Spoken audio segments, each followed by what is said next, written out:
My mother is Beatrice Alverne Job Smithers.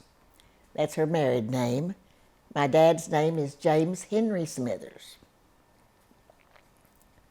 Were you named after anyone? No, my dad and mother couldn't decide on a name, and she wanted Sandra, and he said no, they'd call her Sandy, and he didn't like nicknames. So we went to Martha Faye. Did you ever have any nicknames that people called you growing up? No, no But nicknames. you never went by Martha. No, I always went by Faye. Mm-hmm. So what was your childhood like? I lived in a neighborhood of other children, which was wonderful. I had little girls living on one side of me, and a mean little boy lived on the other side. But we all played together, played games. It changes over the years. We lived in, when I was 5 and 6 years old, we had the little children, and we played and we did fine. Then we moved up the street to a little bit bigger neighborhood, and that's where I had better friends, where we rode bicycles, played kick the can in the neighborhood, had animals, had cats, dogs. I didn't have dogs, I had cats. But the neighborhood, we had a good childhood, had a good childhood. So how did your family spend time together? My mother and my father. And you? And me. Well, I'm trying to think of the things we did. Dad worked, Mother didn't.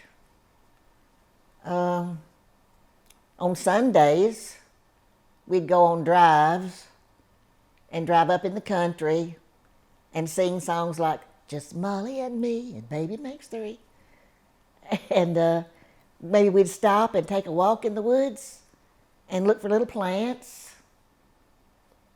And sometimes it was just like to go hickory nut hunting, drive out to the Everhart farm, which is still out there, I understand. At least the streets are named Everhart now, and we'd gather hickory nuts. Did you ever get in trouble as a kid? Depends on what age you're thinking of. One time I lied to my mother and got caught up with it. The little girl next door missed her goldfish. Have you seen my goldfish? I think Faye did it. And I said, oh, no, I didn't.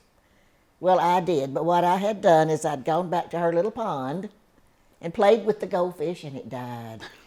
I didn't know it would die. Then I didn't know what to do with it, and I buried it in a sandbox. And then Mother knew I'd lied, and I had to tell her. And that was the end of that one. I don't remember punishment. I just know, I lied and got caught at it. Was your mom or your dad more of a disciplinary? Mother switched with a little keen switch that you felt on your legs. Didn't feel it often, but now Dad, he gave a honest-to-goodness spanking on your hind end, but not many blows. If I would not eat the green food at supper, we'd sit at the table and eat. He'd say, just take one bite. I did not like anything green. Finally, I'd take the one bite. Then I'd jump up and run to the sink and act like I'm gagging. Then I was taken to the bedroom and spanked. And that happened often. I never learned to eat anything green till I was an adult. So how old were you when you and Zenobia lived in the same room? I understand she came to live with us when I was 4.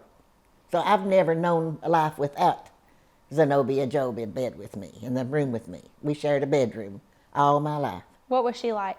Wonderful grandmother. Wonderful, sweet little. She was 4'11", kind of plump, sweet. Never did anything except go to church and read her Bible and help Mother cook. Mother helped Mother cook and wash. See, we had no washer and dryer back then. Everything was done by hand. And of course, she was a helper. The house was small. Didn't need but 2 people in the kitchen, so I didn't learn to do much. They didn't want me in there. Who was your childhood best friend? Dolores Gobble. She lived across the street from us, and she was till she died. She was my best friend. How old And- were you, how old were y'all when you met her? I'd say 12, 13, when they moved across the street from us there on Bowman Avenue. What was your favorite school activity, like extracurricular or subject or anything? I was good at anything literature, reading, creative stuff, not good with math. Still don't like numbers, don't remember numbers. I always had to write numbers down to remember them. Do you remember having to walk anywhere from your house? Oh, I walked to school constantly. We lived, though. Arnold Memorial School was 2 blocks from my house where we lived. I walked to school and came home at lunch even. You walked to school and walked home from school. And snow or whatever. It's just the way it was done. What was something important that your mom taught you? Just about everything I knew, except what my grandmother taught me. Kindness. My mother was always kind to everyone and helpful. And oh goodness, she was so frugal. That's another thing I learned from her. We threw nothing away. That could be a long story right there. She was very frugal. She made all your clothes, right? Yes. And I really hated it when she quit because, I didn't really learn to shop. I still can't shop properly because she made everything and she made them perfect. They looked like something out of a Vogue catalog. It's just, she could tailor things.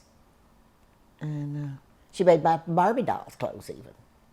She even made the boys had those boy dolls. I forget what you call them. But she made them tents and work clothes for the guys too, for the dolls, for my sons. And she's who got your family involved in church, right? Well, that started with Martha Zenobia.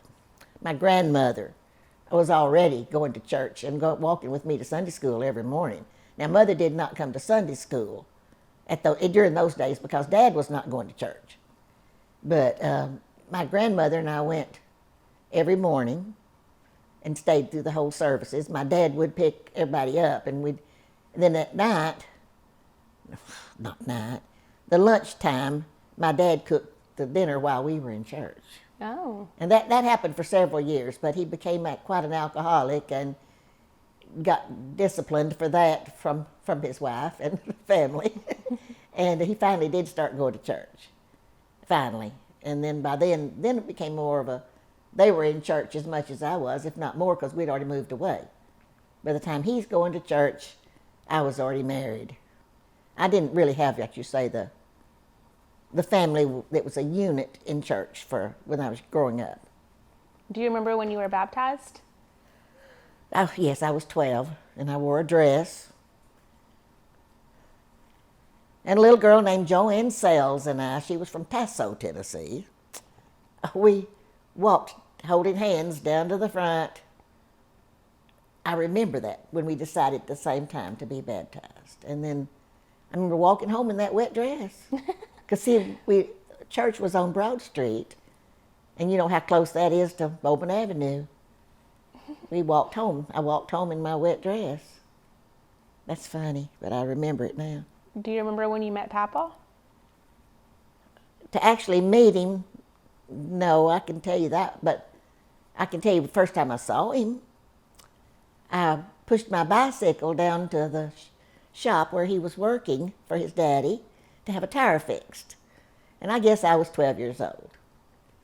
And I pushed it all the way. Now, that was down behind that Summit place, is where that shop was. I pushed that all the way from Mother's house, which was past the monument. And I watched him fix that tire, and I thought that was the cutest thing I'd ever seen. He was the cutest little blonde-haired boy with a curl hanging on his forehead. Of course, he didn't see me. I looked scraggly. I look back and remember how I looked at that when I was 12. And then the next year, 2 years later, we started high school. And somehow or another, we ended up together, and we were the rest of our lives. I don't know how I met him, if you want to know the truth. There was not a meeting, you know what I mean? It's just, we were in Bradley, both of us. When y'all started dating, what kind of things would y'all do together?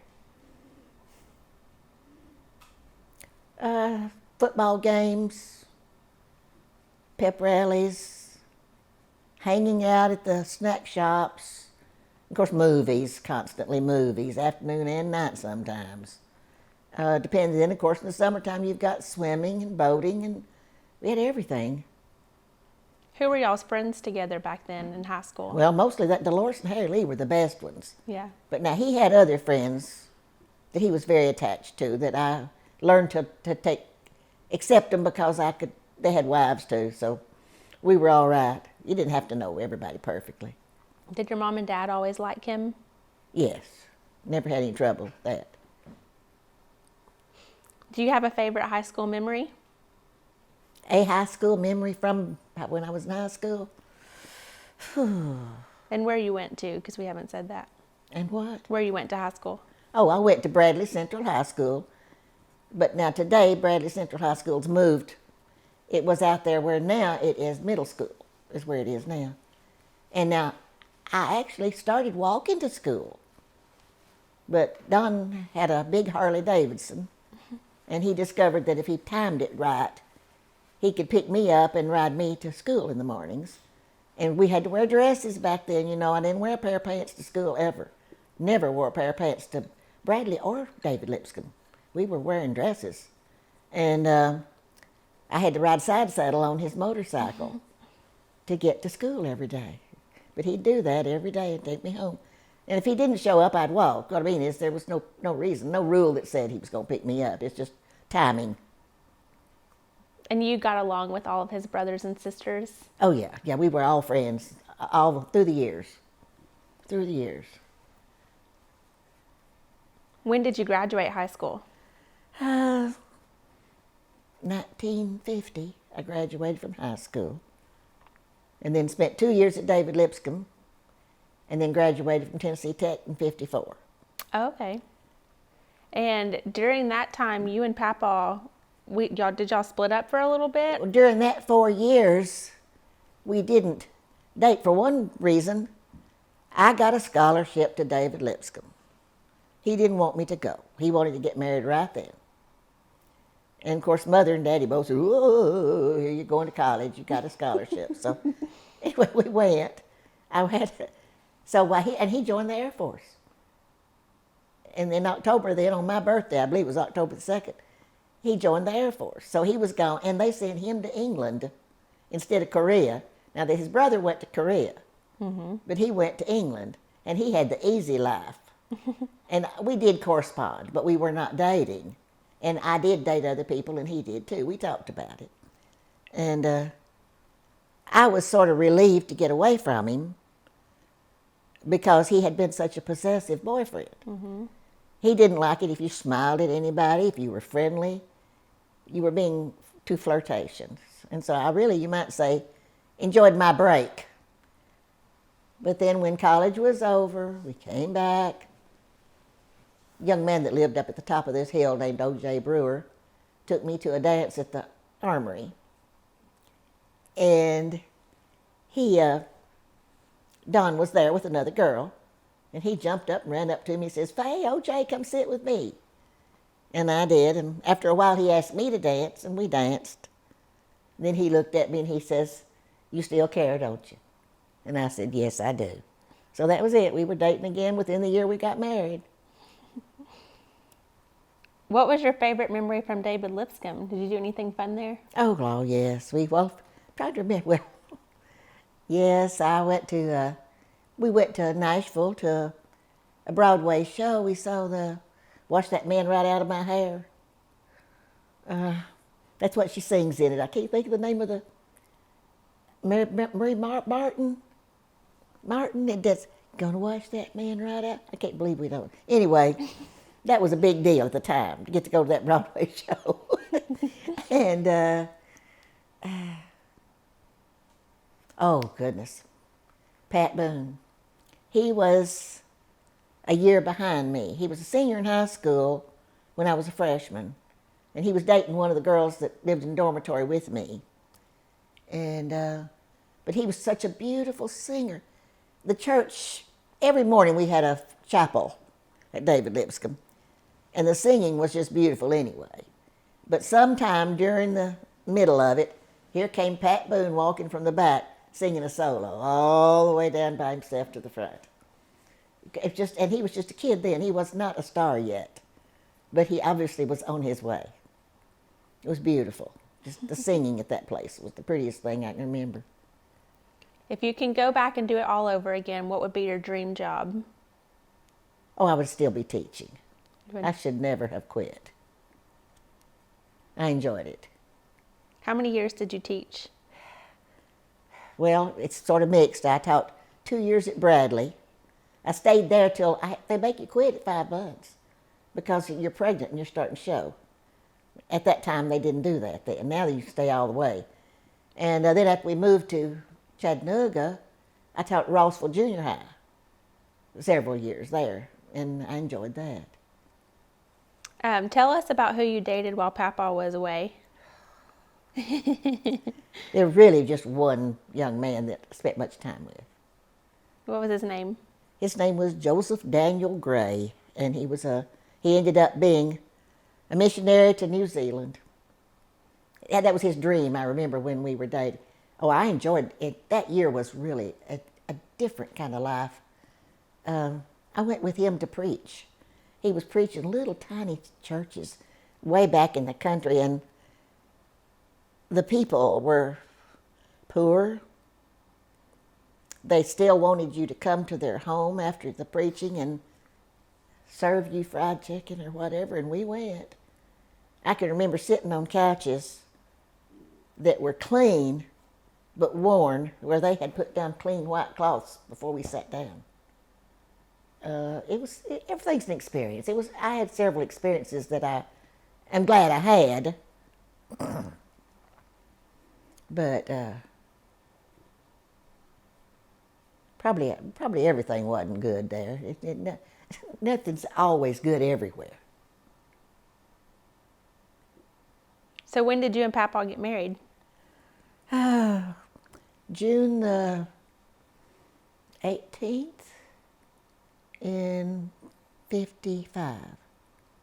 How did he propose to you? Or 56. What? How did he propose to you? Honey, he didn't. We'd all our life said we were going to get married. He had said that from the time we were in high school. He made me sign papers even saying, when we got out of high school, I would marry him.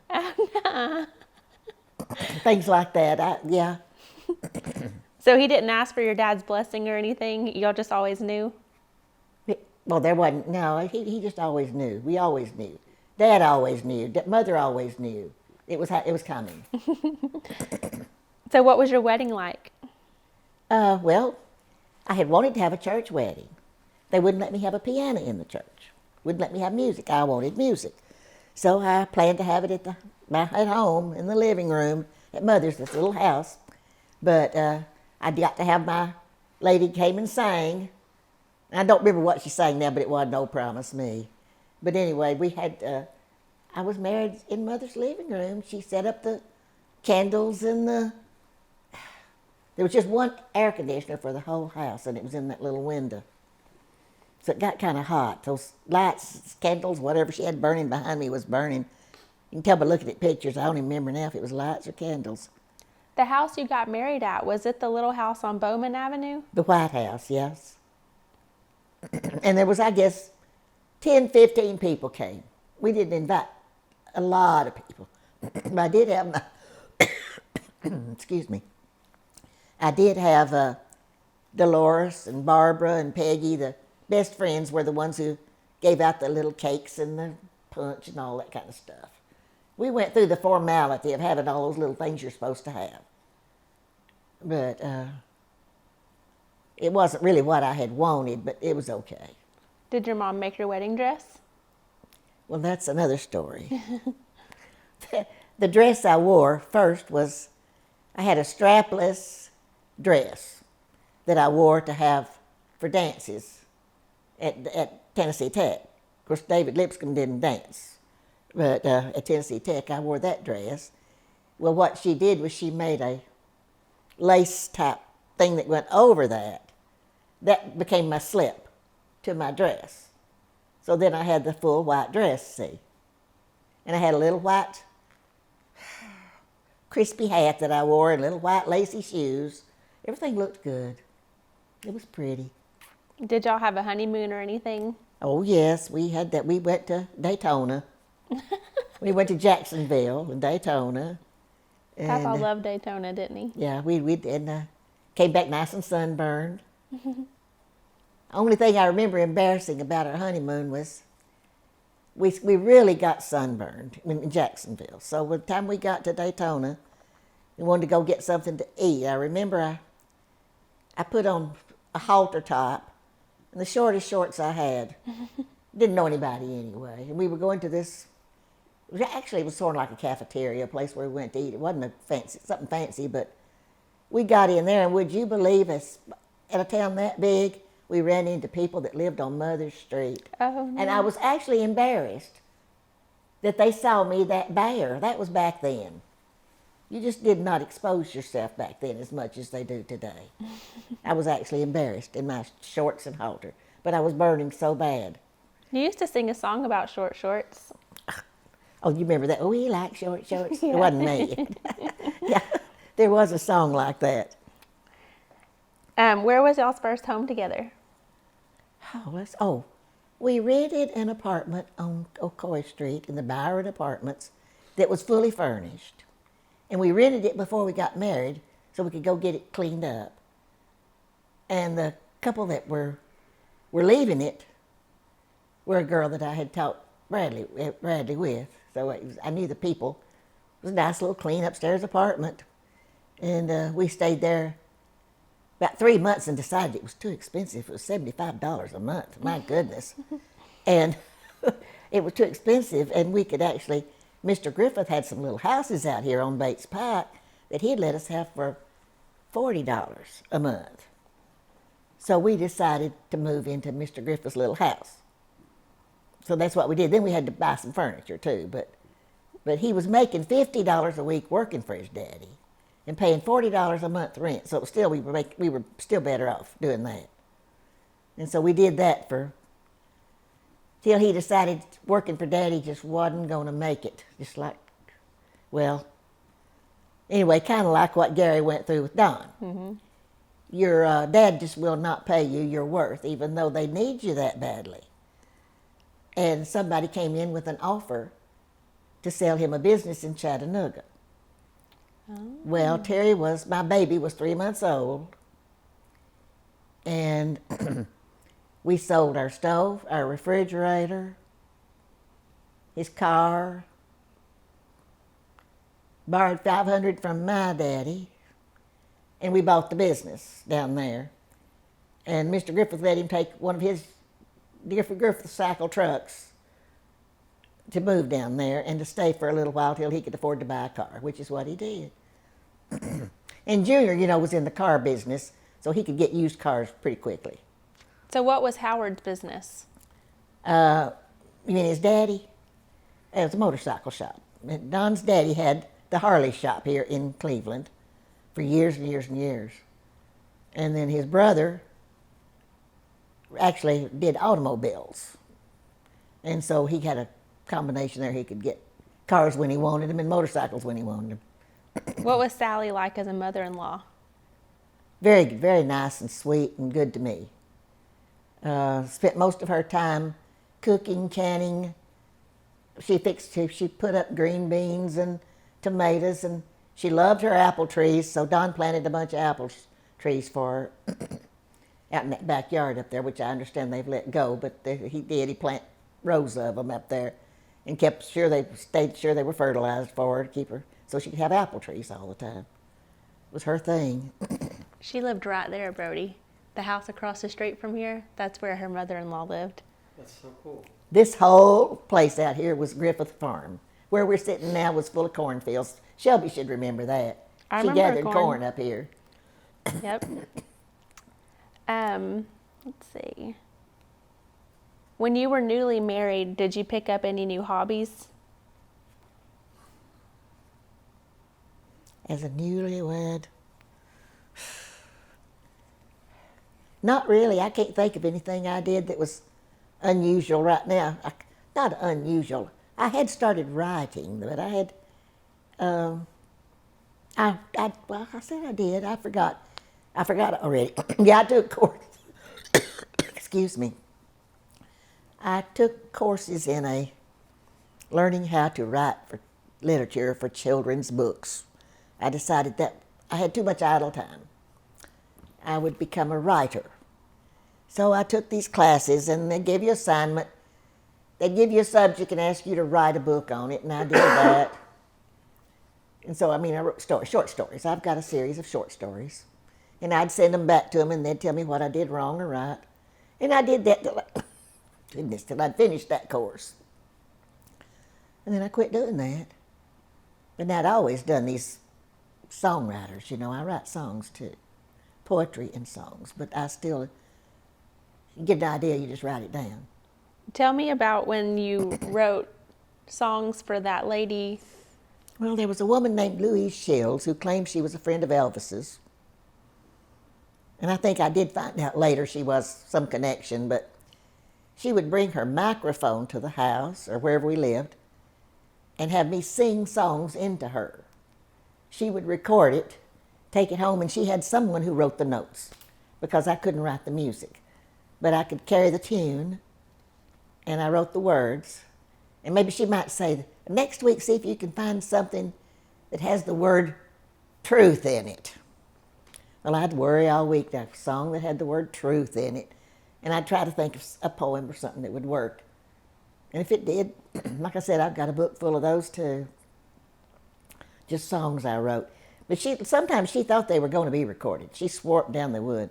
And finally, she did record one or two of them, ones I didn't like as well. Like When You're in Rome, Do as the Romans Do. That was her first line. Then I wrote a song to go with that. Well, I don't feel like that at all. I think that's wrong. A bad attitude. When you're in Rome, do as the Romans do. But it wouldn't have been my idea. But I followed it, And you found out she was actually friends with Elvis later, didn't you? Yeah, when he died, all the newspapers came out with all this stuff, and she was actually included in that stuff that came out. And he'd given her Bibles and all kinds of stuff. So How long after being married did you start having children? Too soon. Too soon. No, really, it was too soon. There was, like I said, I don't know. We were married I graduated college 54, married in 55, had Terry in 56. It was too soon. It really was. So you only taught for a short time before you had Terry. Right. And then did you teach between Terry and Dad? Yeah, I did all right. Now, Terry didn't care. I had a wonderful babysitter for Terry down here when we moved to Chattanooga. She was a little lady from the church, only woman who came to see us when we went to visit church. Found out who she was. She lived a couple of houses away, and she would be Terry's babysitter. But when Gary came, by then we'd bought a house. Of course, the whole house didn't cost $30,000, but he bought the house in Georgia, and Gary cried every time I went out the door. It just didn't work. He didn't like it, so I found I couldn't keep working there. And Terry had asked for a little brother, didn't he? Yes, he did. He liked the idea of having a little brother. And we lived in a neighborhood where there were a lot of children, so that was okay. He loved him. He was glad he had him. What's one of your favorite memories of Uncle Terry? You mean childhood memories?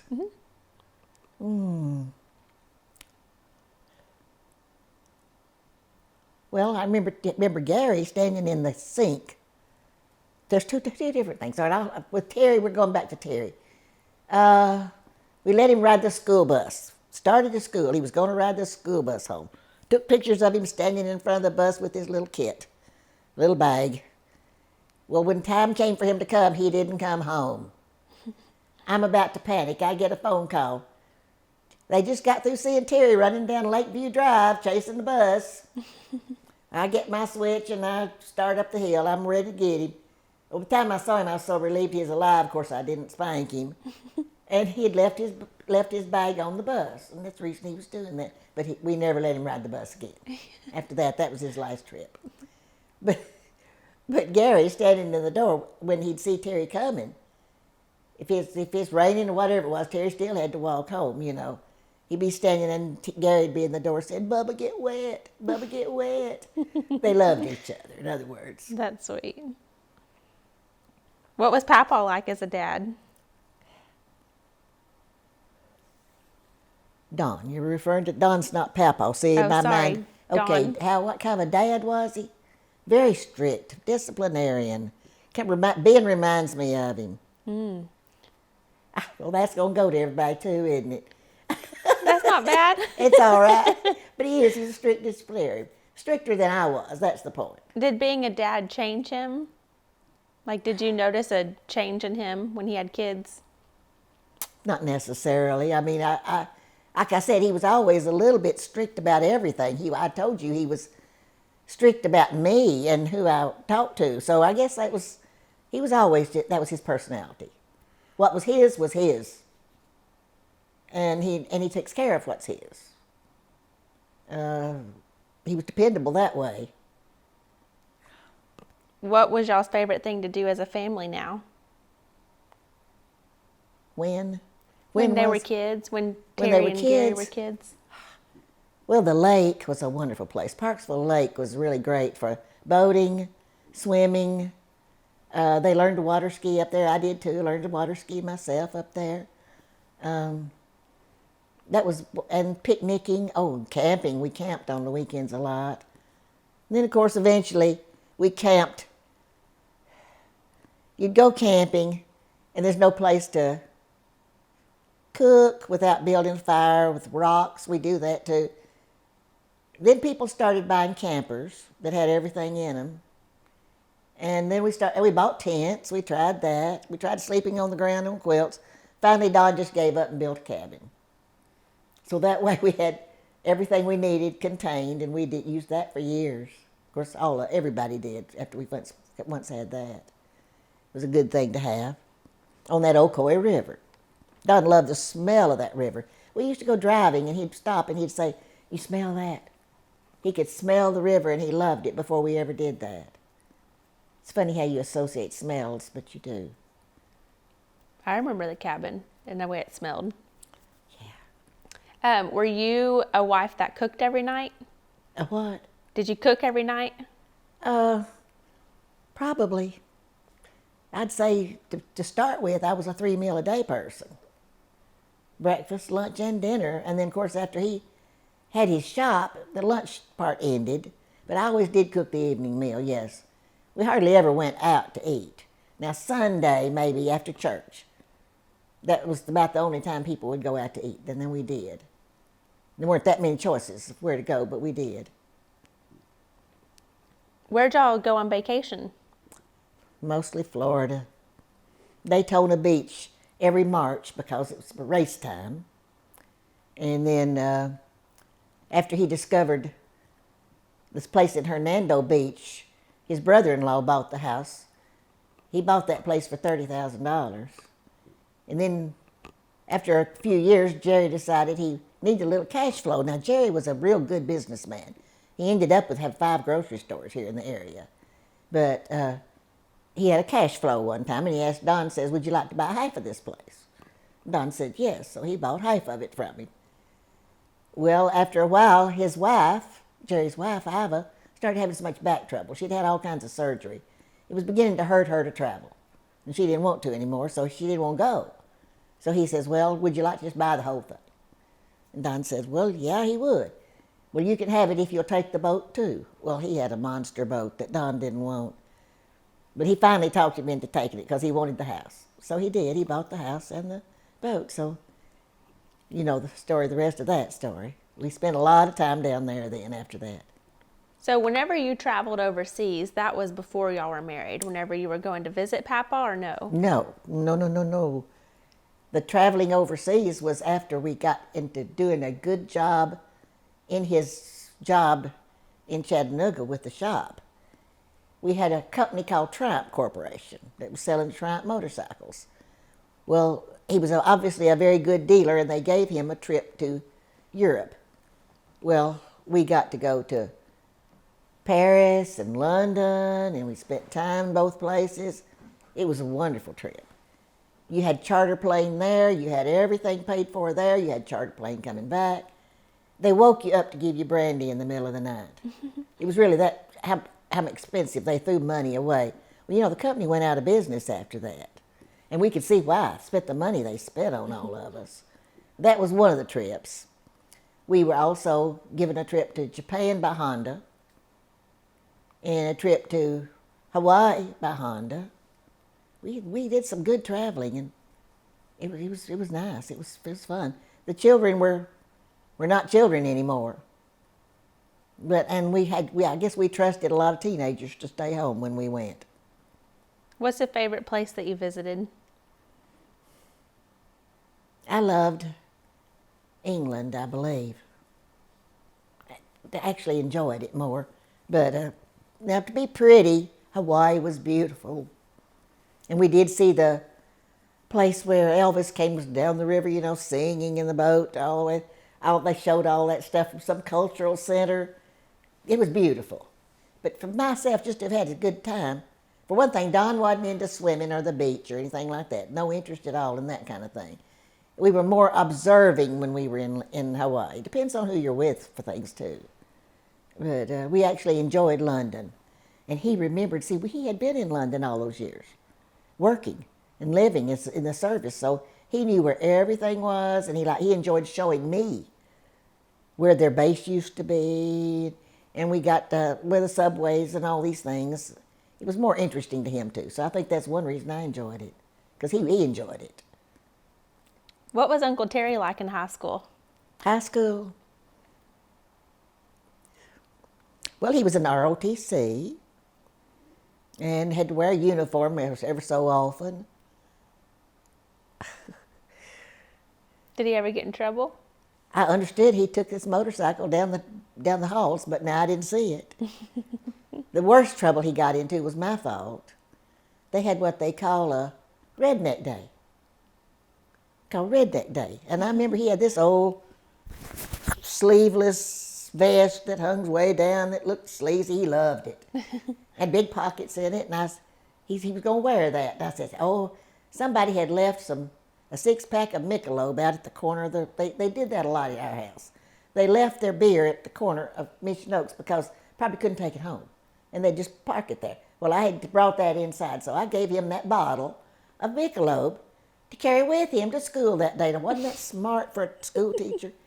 He carried it in his pocket. I thought it was just a prop. You know, a Redneck Day. Oh, he got suspended for 3 days for it. It wasn't open, but you were not allowed to take alcohol on the premises. Stupid should have known better, but stupid didn't. Think about it, apparently. And I went down there that week and tried to talk to him. I told him what had happened, what I had done. It was still a rule. You did not take alcohol on the premises, and it just went against him, of course. And really, I'm the one that told him to do it. I thought it was really... But, you know, that's like grammar school. They have what they call hat days, and then worry about kids getting lice.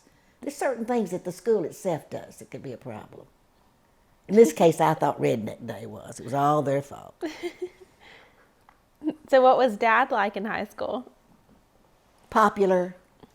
Played football. Anybody that played football was a popular person at Bradley. He ran track too, didn't he? What? He ran track. No. I'm talking about Gary. Oh, when you say Dad, see, Yeah. here I am. I was like, I didn't think Dad was really good at No, football. Gary went out for football once. They put him in rags, and he just forget it, and then didn't go back that day to spring practice.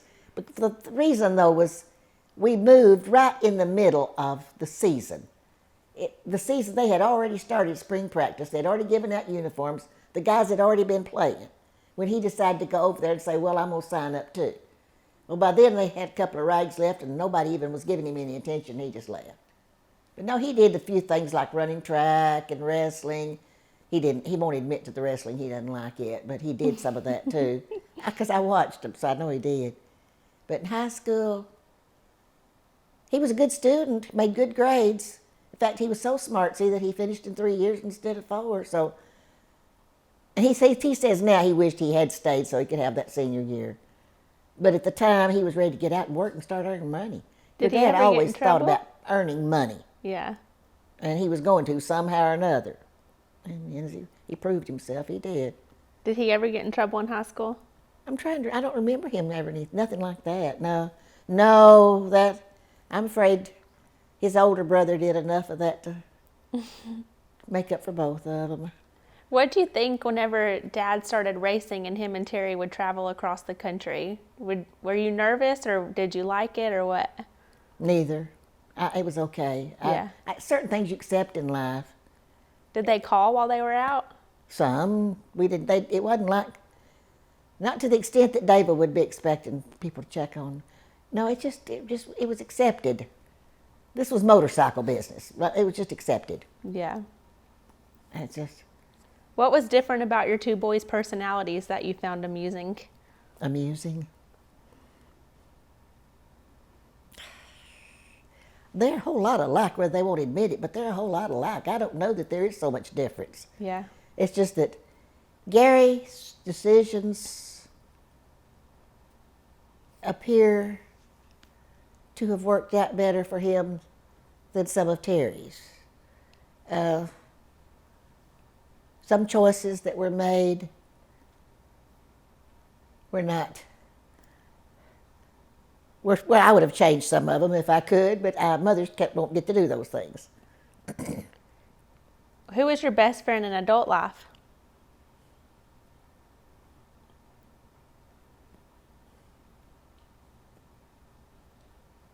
I don't know where to start there, really. I'm talking about my adult life. When we were in Chattanooga, the same people that were friends here, we just didn't spend much time with anybody in Chattanooga. Every Sunday, we headed straight to Cleveland. And from my mother and his mother and the family, we were friends with his family as much as we were his sisters and his brother. We were people down there. He did not like to get chummy with customers. So a lot of people who would have been friends, maybe, they didn't become friends. In the neighborhood, you had like Bunny and Sam Anderson. Well, now, yeah, the neighbors. Now we did have those neighbors that we were friends with. I shouldn't have discluded them. We did get along very well with them. The Andersons were the first people that were coming to the shop. He said those little kids climb all over everything. And it took him a while to adjust to them. But Bunny and I became friends. And so finally they did too, you know. And Juanita lived right up the street from me with her husband, Jerry, the doctor. And I remember how I met her that night. I was outside. I had a black cat named Satan that had got loose. And I was outside calling, Satan! And I remember Jerry stopping and laughing and saying, well, I wouldn't come either. If he was out there about calling Satan, you know. But I remember that's when I met them for the first time. They were just walking, and we stopped and talked a while. That I was out at my driveway calling the cat. So they had two boys and a girl? She had 2 boys. He had a large family that he had left. Oh. But she had Billy and Mitch Wade.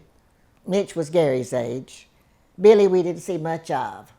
He was a little older, a little cool. About the only time I'd see him was when he'd be walking by carrying a fishing pole, cutting through people's yards to go over to that cemetery to fish. He was going to go fishing. And Mitch, of course, is the one that ended up overdosing and dying. And that was during the high school days. Did Terry and Gary have the same friends? Like they hung out a lot or no? Neighborhood. They had neighborhood friends that were the same. Now, like William Earl Webb mowed my lawn. Mike Orton mowed my lawn. These are people that I would call their mother. I'd say, Mary, is Mike over there? Can he come mow my lawn? Or I'd call up to William Earl's mother and have her, and then send him down. But they'd all do my yard for like $5. You know how big that yard was? But they'd come mow, and they were push mowers back then. But no, we had good neighbors. That's why I talk about good friends. They were friends, but we didn't do a lot of buddying with any of them. Now, Juanita and Jerry did come to Florida one time with us. And the people that lived next door to them came too, that named Driver, that I hardly knew, but they came too. And then, of course, Sam and Bunny came down. But her daddy lived in Florida too, so he was around too some. Was there anything that your boys ever did that you didn't tell Papa about? Probably many. Because like I said, he was a stricter disciplinarian than I was. And if I thought it was going to cause more trouble than good, in fact, I made a mistake. There was things secrets I kept I shouldn't have kept. But hindsight's always good. Tell me a funny story about Dad or Terry or both. A funny one? Yeah. Oh my goodness. Something funny. I'm sure there were some, but just to say funny.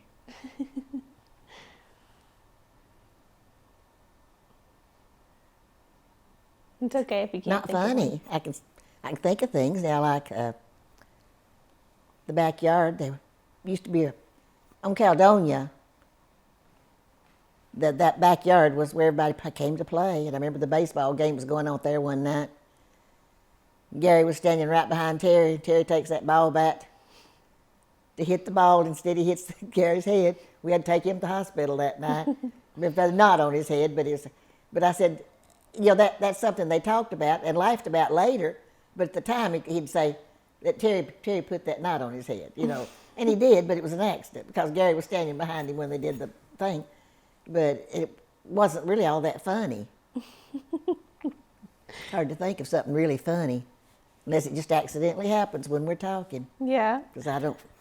Though I know you don't like stuff like that because when we used to watch Home Alone, you were always so concerned that they were getting hurt by the bricks hitting them on the head. Oh, so I know mercy. you don't think that stuff's No, funny. that wasn't funny at all, no. So what's a fond memory of Papa that you think about from time to time? Papa. Now you're talking about Don again. Yeah. A fond memory. It's funny, but after he died, after he was real bad, when he was sick, he started holding hands. Now, he did not do that all his life. He was afraid he would show a little affection in front of anybody. If we were sitting on the couch and he had his hand over here on mine, if the kids walked in the room, he moved it. It's just the way he was. And I said, after he was sickly, walking to the restaurant, he'd hold my hand while we were walking. Now, I thought it was sweet because it was so against what he normally did. He became a sweeter, kinder person. Why he couldn't have done that for 50 years, I don't know, but he didn't. It's just the way he was. He did not display affection of any kind. No public display of affection did he approve.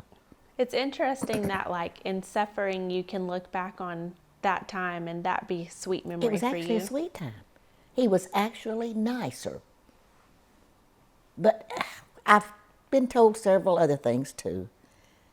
He got baptized before he died, too. And I've been told, I don't know if it's so or not, that the fact that he turned into a Christian made a difference in his behavior. And it could have. Several things like that were involved, I'm sure. But he did change this last year. Of course, he knew he was dying, too. Mm-hmm. I think he knew it. I thought he knew it. But then he wouldn't make a will, even though we went to the bank and wrote it all out, everybody's name and everything. And then he'd say, well, I'll get back to you. And then never go back to it. So I really don't know what was going in his head sometimes. I don't know if he really thought, I'm going to outdo this or not. So when did your sons leave the nest? Terry and Gary both. When did they finally move out? Well, Well, for they Dad, both tried probably. earlier at different times.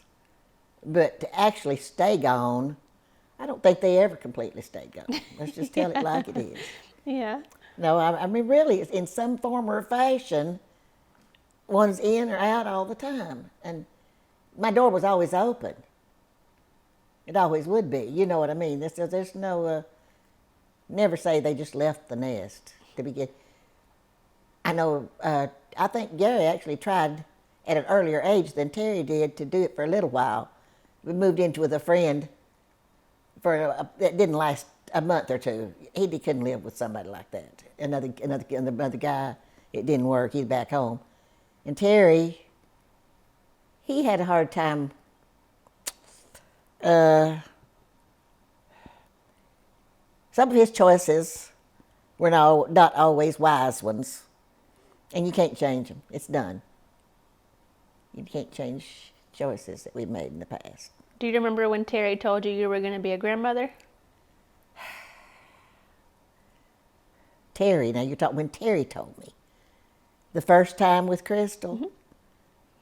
Mm-hmm. Yeah, because he was all the way out in California. And I don't think it was kind of like surreal. I don't think I was very concerned with it till it actually happened. And because they moved away. I wanted them to stay here. They were with me. And Barbara I found her crying one day, and I said, "What's the matter?" She says, "Terry keeps saying he's going to take me home, and he won't do it." She says, "My mother's never going to see me pregnant." Well, she was crying. Well, anyway, apparently she talked him into going to California. They loaded up everything they could think, including the microwave and the TV in that car, and headed to California. And that stinking dog that she always had, named Misty, went with them too. You never smelled a dog like that in your life. Anyway, they traveled all the way to California and drove out there. And then the baby was born out there. And the night she was born, I got a phone call from her mother. I said, the middle of the night, I said, "Hello." She says, "I just want you to know that my baby's coming and all this, and it's all your husband's fault, your son's fault, because he didn't carry the groceries in Thanksgiving. That's why the baby was born premature." I said, she was a witch. You can't do that. No, really, her mother was a witch. She didn't know me from Adam. I'd never talked to her in my life, didn't know anything about her. And she calls me up to bless me out because my son didn't carry the groceries in Thanksgiving, so that baby was born prematurely in December. And, that's just... That's hilarious. I don't know. I talked to her for a long time, told her how sorry I was and hoped everything would be all right. And I got off the phone and Don says, "Well, I just heard the taming of the shrew." That's all he said. We went back to sleep. But I reckon then everything was, she did have a hard time. The baby did. They had a hard time because she was early and they had to keep her for a while. But So your first two grandchildren were girls, and you'd always raised boys. So was that interesting, figuring out what to do with a girl when they were little? Well, the first little girl, well, no, Crystal was easy because she was by herself. It was just Crystal. She was very easy to take care of. Never did anything I didn't want her to do. Every night was a routine. You had bath, stories, song, sleep. It was just easy. And of course, probably then his husband must have been easy too. Everything must have been easy that year. But now then the next grandchild, Corinne, was a little doll. Mm-hmm. Gary was dating Dava, and I guess he was afraid we'd bother Terry. I mean, not bother Don.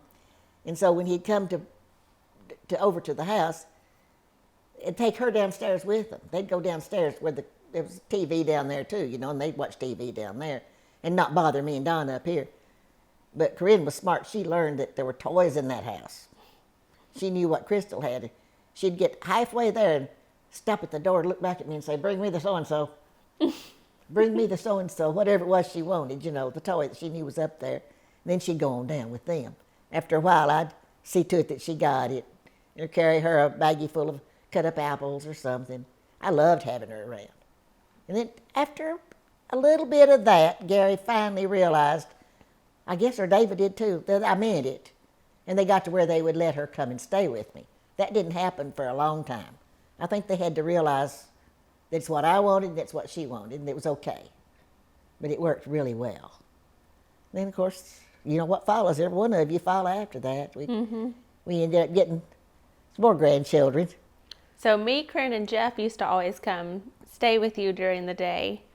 And what kind of things did you enjoy doing with us? Oh, mercy. You all did it yourselves. You planned it. I didn't have to do a thing. My closet became a place for changing costumes, building sets. They stretched blankets and sheets all over everything and they put on shows. They entertained me. The children entertained me. You did. You entertained me. And Corinne was well, when you were a new baby, that was the easy part for me. You were a baby, didn't ever cry, didn't fuss, did nothing wrong. I could put you in this little bouncy seat right here. And Corinne was happy. Jeff was never happy unless he was getting full attention. I've done something now. But it's true. It's good. And we could go outside and play. And you were fine, as long as you could sit where you could see us, and we could see you. So we knew you were okay. You never cried. And he was happy as long as you keep him going, entertained. And Corinne now became the little mother, made sure you were okay. And when you got a little bit bigger, she's the one that divided the toys out, one for you and one for me and one for you and one for me. And she'd set up the little table with the chairs and give everybody a tea party. And Lindsay, you were just a little too late to enjoy that. You would have loved her tea parties because they did little girly tea parties. So then when Lindsay, what was she like whenever she would come? Well, Lindsay was being raised by mostly a man, and she liked boy things. She liked boy things. She still likes boy things. She's more athletic about things like that, like running and playing, and she liked playing in the mud and dirt, and she was good with chalk and art. But I don't know, She got a little bit more of you and Papa's and then she had a friend. attention. She did have a friend across the street, didn't you, part of the time? I'm trying to think who we played with. We had Jenna. Yeah, you had Jenna, and she was a little brat, wasn't she? Yeah. But Lindsay did not have the same, really, she didn't have what you all had. Amanda played with her. Yeah, up the street. She came down. We had this big piece of foam that Don had brought in from somewhere to play on, and put that under the tree. And Lindsay liked to climb that tree. And she could climb up in that tree and then jump down on that foam, and it didn't hurt her to fall on it. And Amanda would come up, and I could take a whole bag of toys out there and dump them, and they'd play with all those little toys, just little things, and Amanda would come. And she was older, too. That was sweet of Amanda to be willing to come play with a little girl, because she was little compared to her. But Lindsay liked her. What did Papa think about being a grandpa? He didn't talk about it if he found anything. I don't know. He must have enjoyed it to a certain degree. I know he wanted the kids. He was glad they were here. Always act like he's glad to see you. Once in a while, he actually would take everybody in the car, I remember, but I don't remember why. Well, he brought us up here for one to pick corn. And the kids enjoyed doing that, gathering corn. We'd find the worms and You found worms and made caves, little nests for them. I wouldn't dare let them die. I had to let them live and put them in some plants where they could live in case they did come back to life, if they died. But, Okay, so this is more back on you. What are you afraid of? now, for myself, nothing. I'm not afraid for anything for myself. And I think everybody's doing a pretty good job of taking care of themselves right now. I hope things stay like that. Do you have any regrets in life? A lot, sure. I'm sure there were a lot of, like I said, I'd change a lot of things. I would go back and change a lot of things, decisions that I made, and some that I didn't make. I would probably have improved some things. And like I said, I know I would have taught longer. I shouldn't have let that stop me because Gary is very smart. He could have, it wouldn't have hurt him for me to have taught a little longer. I think I just gave in because he didn't like it. And Don really preferred that I not be gone anyway. He liked having me at the house. And he was jealous of the school principal even because he might be a little too friendly. You know, it's just, it was better for everybody that I stay home. It worked out that way. Do you remember when you started loving cats? No, I reckon I've always liked them. My dad had a cat that I remember he used to hold and act like it was a big deal because he could sharpen his claws while he held him. And he'd go buy real nasty, wet liver and slice it to feed that cat because the cat liked it instead of cat food. See, it was just, I don't know, they even made cat food back then. Is there a stage of life you look back on or now that's like your favorite? Favorite time? Well, health-wise, sure. I'd go all the way back to high school and college if you're going to get healthy. But a stage in my life, I enjoyed my early life when my children were young. But I've had a pretty good life. I've had a good life. I've had an easy life. I have very few complaints about life itself. What's the wildest thing you ever did? Oh, I guess running across the railroad track while the car thing was across the flats, because the flat's down and you go run across it and keep going. It was college days. That was at Tennessee Tech. I don't know if that still crosses or not, but there's a railroad track that ran right between where we used to like to go eat from the school. And we liked to go down there to get, at night we'd go there and order, of all things, ham dinners in the middle of the night. But I remember crossing that railroad track with it still, I reckon it was moving, I don't know. It was flat though, you could go across it with a flat car. So I never did anything really dangerous. What do you miss most about the good old days? Well, it depends on what you mean by the good old days. Y'all defined that term, not me. Huh? Yeah, your generation defined that term, not me. I know, but depends on what you consider good. I enjoyed my young days when my children were young and we were doing things like I said, the boating and the swimming and the skiing and all that. And camping and all those things. I enjoyed myself when I was healthier, Don was healthier, and everybody was happy and young. Even the kids were still younger. Now, that was before I got you all. That doesn't mean I would want to eliminate grandchildren. But I'm glad I've got you. Tell me something about you that would surprise me. I don't know. I don't think I could surprise you. I don't know. That would surprise you?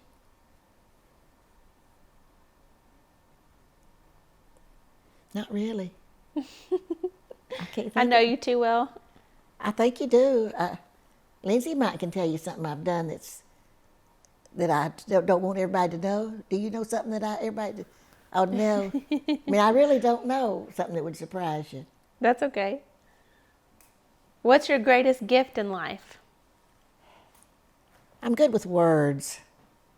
Writing them down. Gift, I have a talent when it comes to that. I could have been a songwriter and a writer if I'd stick to it because I just play with it, you know. I think that was probably where my talent was, I don't know. And handling people, I was pretty good with. I really was pretty good little teacher, what little I taught. I taught speech to a group of seniors. The first year I taught at Bradley. And there was not a person who ever left my class that was not able to get up in front of a group of people and talk by the time they left. And that was my goal. I had them all up giving speeches and talking before the year was over. And I thought that was quite an accomplishment. I was proud of myself for doing that. Because I had one boy who could neither read nor write that got up and brought I was telling somebody else this the other day, his gun to school and took it apart and showed how it worked. Now that was okay back then. But he gave a demonstration speech. And he stood there and talked while he did it. And I tried to get them to take him to Siskin. I wrote letters home. They never did anything, but they were not poor people. The daddy had a barber shop. She had a beauty salon right next door in Rossville. He was not stupid, but he had never learned to read or write. And they'd push him all the way up into school. They just pass him on. Or they did then. They may have quit. But they used to pass him on. If they just like they thought they couldn't learn. I think he was capable of it. Just needed that little training somewhere at some school. What's the greatest gift you've ever received in life? Probably my children and grandchildren. What's your dream for your children and grandchildren? I'll be happy and healthy. Live a good life. And go to heaven when they die. And not really, that's something to worry about when they start reaching bad health. You think of those things when health issues rise. That becomes very important when the health issues come up.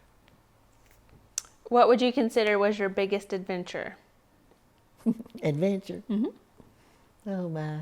I guess the one when Don and I went to the Wilderness Waterway with the alligators and the snakes and the spiders and getting just little things like that. But it was fun. It wasn't a bad thing. It was a good adventure. I would do it again if I were that young again, you know. Mm-hmm. What's the meanest thing you've ever done? Like I said, lie was one of them. Another, I do remember. Telling the young man, I'm sorry I can't go because I'd already promised so-and-so I'd go with him, and it was another lie. That was one that I really regretted later, and there was no way to see that person and tell him, I'm sorry I did that. And I don't remember why. I just remembered there was no way I could ever get back and tell him. And I felt guilty for that for a while because I had done that. You just don't do that. And I did. Something better came along, said, which was probably not better, just different than what you thought you wanted at the time. Mistake.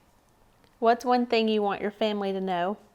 How much I love them and how I want them all to be happy and get along with each other and tolerate each other's faults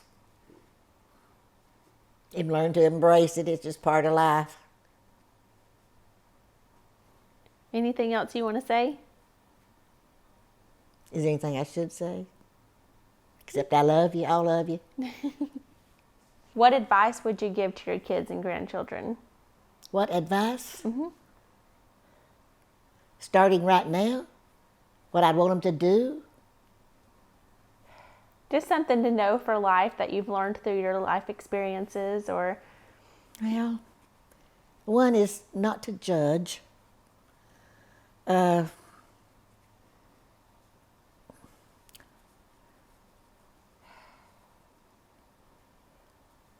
really know how to put it.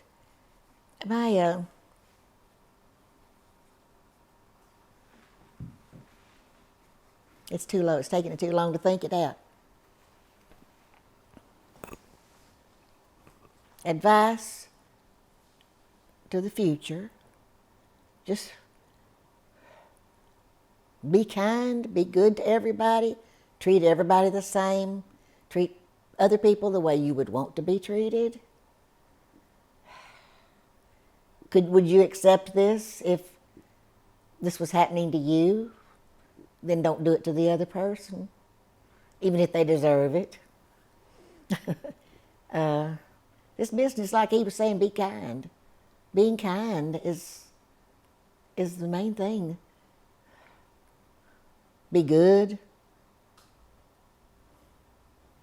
The rest of us already know all the rest of it. We already read our Bibles. We go to classes. We talk to each other about things like that. But this interaction with people and family can get kind of rough sometimes. But I want all of us to love each other and get along with each other. We're going to be different. We're going to be different. And we've all had different experiences in life that cause us to be different.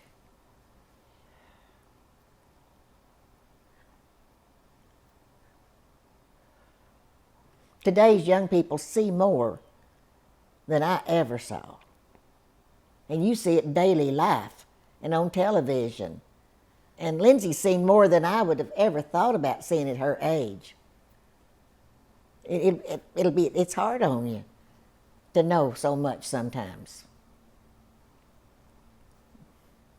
Like I was telling you earlier about the colored lady. I loved the colored ladies who came to our house.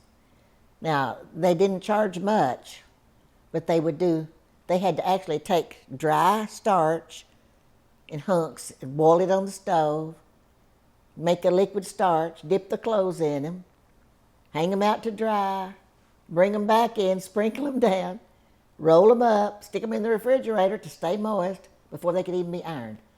There was so much work that people did back then. I did not appreciate it and didn't know. I was a child. I did not see it. All it was to me was Bertha eats starch, and I'd get me some and put it in my mouth, and Mother'd make me stop. It tasted good. It's just so much you don't know that I didn't know I was learning even. There's no telling what y'all are learning, that you won't know that you're even learning anything until 20 years from now you'll look back and think something you did or didn't do that's changed. Because, see, that's all changed.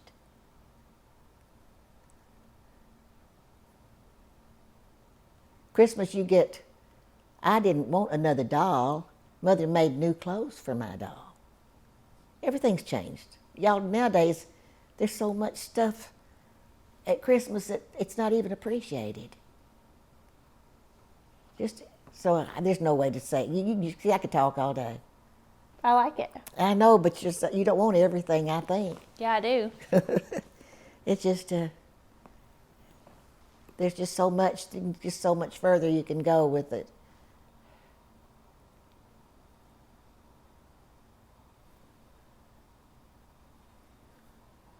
But like I think I told you this, Shelby, before, that time that I was on the bus, going back to David Lipscomb, and I had never been on a bus before. I didn't ride buses. And I got on the bus to Nashville. And when I realized they were stopping at Mont Eagle to let us get off and get a sandwich or go to the bathroom, and the people in black just sitting back there. And it bothered me. I had just heard that there was such a thing as integration. It'd been in the newspaper. And I looked back there and I said, is there anybody back there want me to get them anything? And of course, nobody even answered me. And I went on in and had my own thing and came back and sat down. But I remember that bothered me. That was the first time I believe it ever bothered me, that I ever saw that or even thought about it, because all my life I'd been going to the movies. I'm used to going downstairs and they went upstairs. It didn't bother me at all. It's the way it was. Nobody said, do they have to go up there or do they not? It just was what it was. It is never discussed.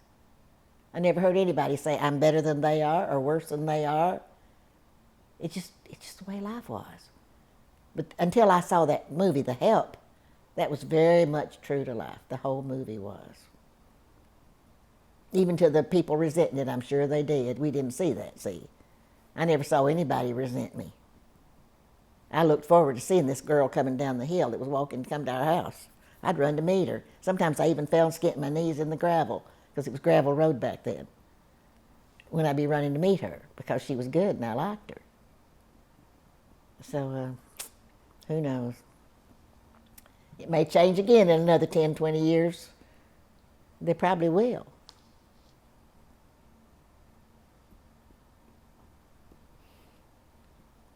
Is that it? Is that all you wanted, or did you thought of something else? I think. I don't know what else you're fishing for. I like that when you just think out loud, because then you just keep. What about how the world's changed as far as, I mean, when you were a little girl, you might have had black and white TVs. Did you have commercial airplanes? We're at a time now where we might be looking soon at commercially being able to go to the moon or something. Yeah, I know. But I mean, we have the internet now, cell phones. What have you thought about how the world's changed? Mama said if God wanted you to go to the moon, he'd just put you there. Do you think the world was better back when you were young, or do you think it's better now? Like, what do you... Well, the world has progressed it is better financially, ability to do and know, but is it a better place to be? No. I had nothing but radio, but I had a wonderful imagination. Every Saturday we heard something called Let's Pretend came on the radio, and you listened to it, and you picture in your mind all these princesses dancing without their shoes and wearing their shoes out. Today you have to, like the granddaughter sits and watches the movie and sees it happen. Our imagination, we used our imagination and listened to the radio. The first TV, the man down the street worked for the WBAC radio station, so he had the first little square box on a television set that was supposed to bring in TV, which did never bring it, but he was our first one. But the radio, I had heard Kate Smith sing God Bless America. Oh, I never heard anything so beautiful in my life. I had her pictured as the most beautiful woman in the world. I really was very unimpressed when I saw this big, heavy-set woman singing God Bless America. Oh, that voice was beautiful. But in my mind, I saw this real pretty person, see. Oh, dear. It's funny what your imagination does. It's just, and you do use your own talent more. Christmas time came, we went out and picked berries, dipped it in aluminum foil and liquid gold and play, and the decorations, we made everything. And poor people who didn't have any more money that came from the country would come in selling handmade wreaths to go on your door, on your windows. They sold their mistletoe that they had shot down out of the tree with a pistol gun to sell mistletoe. People had money that they could make things that way. Even after we moved all the way to Caledonia, a truck could drive by with a truck full of vegetables they had in their backyard. They can't even do that today. You've got to have a special license to sell food if he wants to sell produce out of the back of his truck. You know, it's just times have changed. Some of it's good, some of it's bad. Some's better, some worse. It's just different now. Just different. If there's one thing you could change, what would it be? I thought I'd named a few. Well, just like that. Like this business of a man selling his own produce. I don't see what the big deal is. I understand they can't put out sandwiches. Somebody'd get something and get poisoned and sue somebody. That's what's happened to so many things. See, I don't know how to change something like that. It's already progressed beyond what people want to change. It's just the law is already out there now in so many places.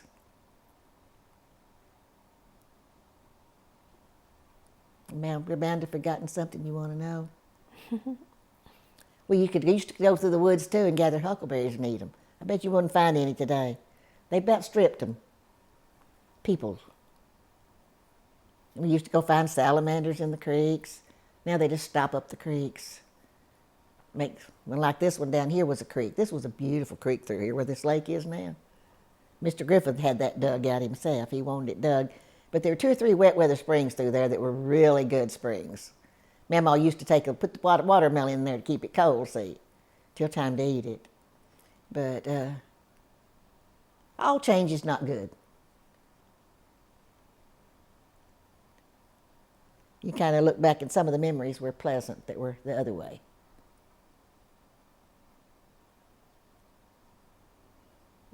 Think some more.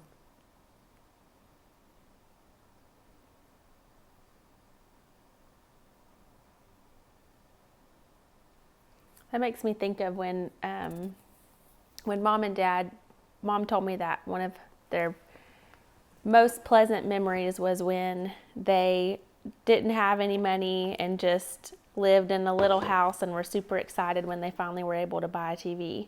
And you think about how the more you have, the more responsibility you have, the more anxieties you have, and they're not always blessings. I know. Yeah, our first black and white TV Mother and Daddy gave us when we lived upstairs above the motorcycle shop. I think my mother could have killed us both and didn't say a word. Moved me to Chattanooga with a 3-month-old baby and stick me upstairs above a motorcycle shop. And we had to go down metal steps to a washateria if we wanted to wash anything.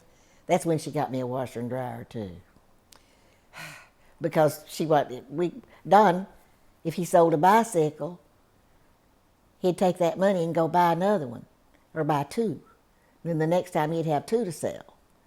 And if in the middle of the night somebody honked a horn and told him, "Hey, Mr. Griffith, can I get a so-and-so?" he went downstairs and got it for him. You know what I mean? It's work was not the normal work it is today. If somebody broke down on the highway somewhere, he'd drive out there and help them. But that when it was just him. He was by himself then. And we had very little to start with. And that's when I decided, well, okay, I'll teach. I'll work. And I hadn't signed up for teaching down here yet, see, in Rossville at the time. So I went down to the Joanne. They had advertised for a clerk. So I went down to see about that. He found out I could take shorthand and type. He says, no, he needed a private secretary. So they hired me for their secretary. And I stayed there, I guess, 3 months. And didn't make enough money to make it worth my while. So I went ahead and applied for the teaching job then in Rossville and got that and went ahead and started teaching. But I tried just the clerking too, that job with her at her office. But I know I was upstairs where the women's clothes are. And my desk was over here. And when somebody got waited on, and if they couldn't find anything, I'd just get up and go talk to them, like I do all the time. And I'd tell them if they didn't have it there, they'd find it down at the personality. But anyway, I tried that. I enjoyed that too, though, really. But I don't make enough money. We needed money. And teaching was going to give, I got $200 a month and for teaching. And I gave 60 of it to Mrs. Wiggins to babysit, 100 to Don to pay for the rent, because we had to pay for the upstairs and the downstairs, 50 upstairs, 50 down. And I kept 40 for groceries for the month, and it was enough. $40 a month for the groceries, and 60 for Miss Wiggins, and 100 for the shop. And that worked for a long time. It worked. That wasn't, but that teachers didn't make anything, see, then either. They still don't make what other jobs do. But they were nice to me down at that Rossville Junior High. They didn't have enough classes, really. They just about say made a class for me. And so at the middle of the day, I did the cafeteria because there wasn't a class that hour. So I took the money and in the lunch period too. And I liked eating in that place. That was the best food. And I look back and think of how picky I was about eating in a school cafeteria. I wouldn't eat in that high school cafeteria at Bradley. I thought I was too good. Mm-hmm. We would go across the street to a little old snack place and eat pimento cheese sandwiches that had nothing on them but pimento cheese and stick potato chips in it so it could give it some crunch and eat that instead of eating in that school cafeteria. And if it was anywhere near as good as what I had at Rossville, I was making a mistake because they had good food.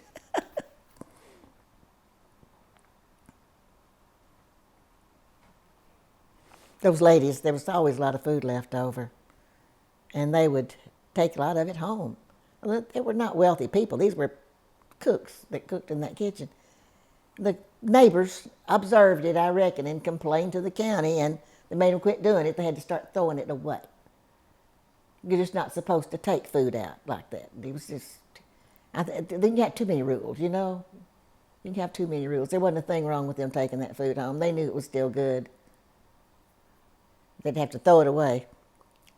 That was back then. Now they may have a new thing now, who knows? Hopefully they're not wasting like they did.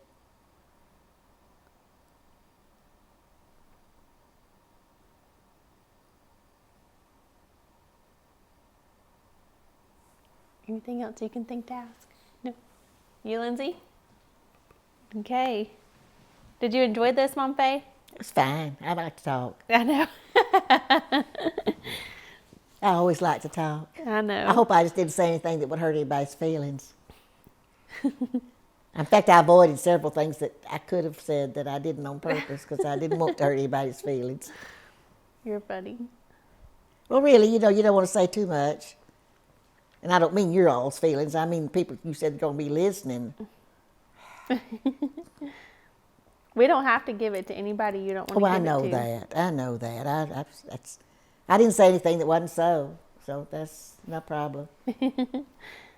You're always honest, except those 2 times you lied that you told us about. Now They're we big know. deals. I know anybody ought to know that a fish is going to die when you play with it. But apparently, I was just a little girl. I think Jeff did that one time too. Let a fish die. He got it didn't out he, to too? play with it, and then he put it back in there and didn't think we would notice that it was dead. Oh, yeah. Well, I didn't even try to put it back. I buried mine in a sandbox. We had a real good sandbox. It had a roof on it and everything that Daddy had built for me. And, of course, I ended up with Impetigo, where they said the cats had been going to the bathroom in the sand, and you're not supposed to keep sandboxes anymore. Not unless you keep them covered. Oh no. Because because they get germs in there and you play in it. See, the kids play in it. I remember I had to go have x-rays that's the way they did it, was something they called an x-ray to kill the germs that were in there that itched. It's a little girl. You have a good immune system. I've never known you to be sick. Not long term. This sinus thing sure is hanging on a long time, though. I think that's just your life now. I don't told think- that doctor that. I said, I'm all right, except I still do this. She says, just take Claritin every day. That's all she says. Now, before we went to California, though, she did purposely send somebody over here to give me a chest x-ray to be sure, because I've been wheezing a little. She wanted to be sure it was okay. Boy, it's a good thing, because that week on our way home is when they did that, you know. We had to wear masks and gloves coming home. Because it had gotten bad just while we were gone. Hey, you've never lived through a pandemic, huh? Not till now? Well, not the same thing. Now, I do remember stopping at a house where a friend lived, and there's a sign on the door, a red sign, saying something like quarantine, but I don't remember what the word was. But there was something that told me don't enter. And we didn't go in there because there was some kind of illness. And then on this other side of the street, where their backyard runs into Mom B's backyard, somebody burned the mattress. And I was told that there was something that she had. There was some kind of disease, and that they had actually burned the mattress, but I never knew what it was. And of course, polio, we were all taking polio vaccine then. And I knew one girl, like I said, that did have polio. It was my age. She was a year older than I am. And I saw her as an adult later, still having problems like this. It messed her up physically, having polio did. But she did marry and have a child, because she had the child there where I was with my kid. It's had me to know that she had a child. I don't see how she did it. Or I'm surprised that he married her, whoever he was. I never knew. You know what I mean? Because she just, her mind must have been better than what you could see. What's your favorite thing about life now? Oh, I'm comfortable, very comfortable in my little nest. And I've got everybody around me that I love. I've got one granddaughter living with me, and I see the others. I get the opportunity to see everybody. And if I were still, say, in East Ridge, I wouldn't. Now, Terry asked me one time, says, weren't you happy when we were in East Ridge? I said, yeah, I was. And if he'd have stayed sober, I'd still be there. But he couldn't. He was having such a real, but he has finally licked the alcohol. He does not drink anymore. And that's something I am thankful for that I did not mention. The fact that my son did quit drinking, and it was a real hard thing he went through. Now if we could get the smoke out. He says he knows he's going to need to quit. We can always improve something. Oh, I know.